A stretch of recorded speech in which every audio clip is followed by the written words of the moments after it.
Damn it కథ అడ్డం తిరిగిందని ఇదివరకు సినిమా వచ్చింది. అట్లాగే ఈవీల వ్యవహారంలో కథ అడ్డం తిరిగింది.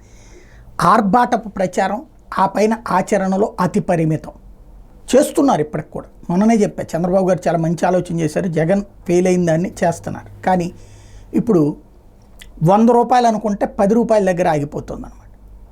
ఇది ఈవీ ఛార్జింగ్ స్టేషన్స్కి ప్రోత్సహిస్తారని చెప్పారు కదా, ఫైనల్గా ఎంత అంటే 3 లక్షలట. అది 5 ఏళ్ల పాటు ఇస్తారంట.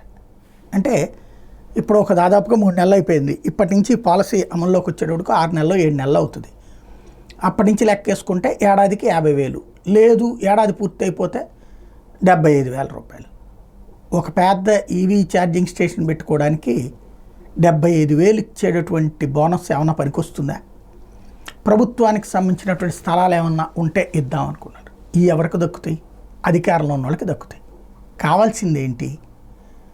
అప్లై చేసుకోండి. మీరు ఇప్పుడు మద్యం దుకాణాలకు ఎట్లయితే టెండర్లు పిలిచారో అట్లాగా రోడ్డు పక్కన, రోడ్డుకు ఆనుకుని, మెయిన్ రోడ్డుకు ఆనుకుని 1/2 ఎకరం ఉన్నటువంటి వాళ్ళు కానీ, ఎకరం ఉన్నటువంటి వాళ్ళు కానీ, లేదా 2000 గజాలు ఉన్నటువంటి వాళ్ళు కానీ, 1000 గజాలు ఉన్నటువంటి వాళ్ళు కానీ ఈవీ స్టేషన్కి అప్లై చేసుకోండి.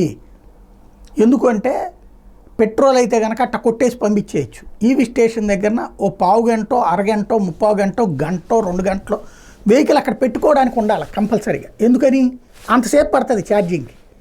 ఇంకెనకాల 4 వెహికల్స్ వచ్చినాయంటే అన్ని లైన్లో పెట్టుకోవాలి.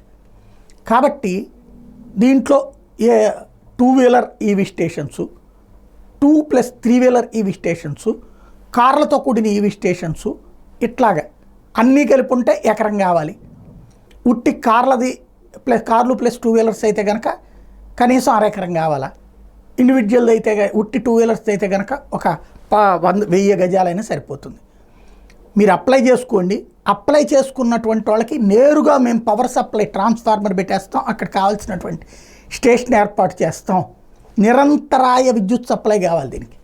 ఈవీ స్టేషన్లో కరెంట్ పోతే ఏమవుతుంది? అసహ్యంగా ఉంటుంది. నిరంతరాయ పవర్ స్టేషన్ ఇది. అక్కడే సోలార్ని కూడా ప్రోత్సహించండి కావాలంటే. ఇలాంటి ఒక పాలసీ కావాలి, ఆచరణాత్మకమైన పాలసీ కావాలి. ఆర్భాటపు పేపర్ల ప్రచారానికి సంబంధించినటువంటి పబ్లిసిటీ ఇది కాదు కావాల్సింది. ఈవీ స్టేషన్లకి ఒక 500 వాటికి ప్రోత్సహిస్తారు ఇట్లాగా. అలాగే ఈవీ వెహికల్స్కి సంబంధించి కేంద్ర ప్రభుత్వం సబ్సిడీ ఇస్తుంది. మనం ఏం చేస్తాం? వెహికల్ ట్యాక్స్ రద్దు చేయాలి. తెలంగాణలో ఉంది. ఆంధ్రప్రదేశ్లో వచ్చేటప్పటికి ఈవీ వాహనాలకి 2.5-3 లక్షలు ఏదైతే వెహికల్కి ట్యాక్స్ ఉంటుందో ఆ ట్యాక్స్ వసూలు చేస్తున్నారు. ఇప్పుడు మరి తెలంగాణలో తీసేశారని తెలియదు. నేనైతే లాస్ట్ ఇయర్ చూసినప్పుడు అక్కడ ఉంది, ఇక్కడ లేదు.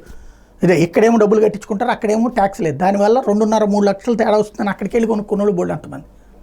కాబట్టి ఎలక్ట్రిక్ వెహికల్స్ మీద ప్రోత్సాహం అనేటటువంటిది వేగ్గా కాకుండా బాధ్యతాయుతంగా ఆలోచించాల్సి ఉంది.